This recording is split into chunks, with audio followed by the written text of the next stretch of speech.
This is a photograph of Lee Harvey Oswald. It shows him carrying a gun, holstering a pistol, and you can't see what's on the newspaper, but he's holding these Marxist or communist newspapers. And the photograph was very damning. First of all, it showed that he had weapons, and it also sort of was further evidence of his communist sympathies at the time. And if this photograph is fake, it would almost certainly point to a broader conspiracy, because it means the police doctored a photograph to try to spin a story. And the thing that has people really bothered about this photograph primarily is the lighting and the shadows.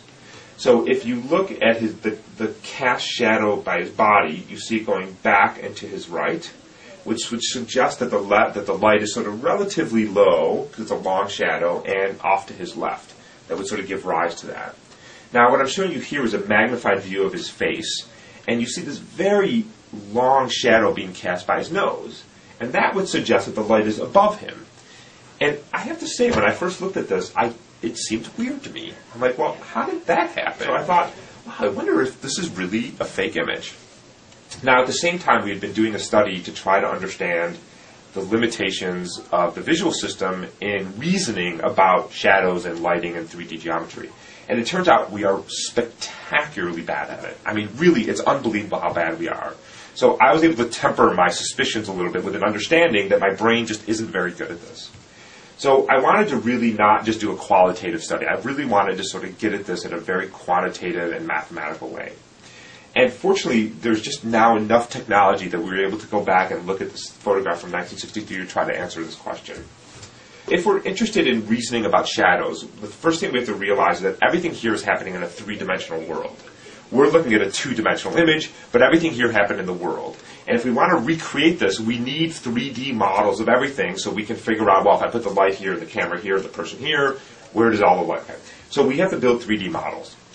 So the first challenge is his head. So this is on the top, a mugshot of Oswald, so profile and frontal view. And what I'm showing you here are the corresponding views of my 3D model. Okay? So we now have a 3D model. The most important thing, of course, here is not every little tiny detail, but it's the size of his nose, because that's eventually what is going to cause the shadow that we care about. So you can see that the shape of the nose is about right. Okay?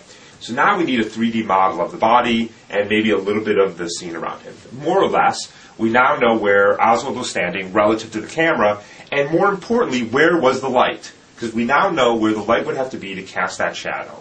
So now the interesting question is, what does his face look like? Because if this is actually a composite, then the shadows on the face will be inconsistent.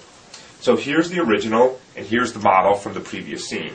And there's all kinds of interesting things here. So first of all, look at the inside the wells of the eyes. You see the same type of darkness.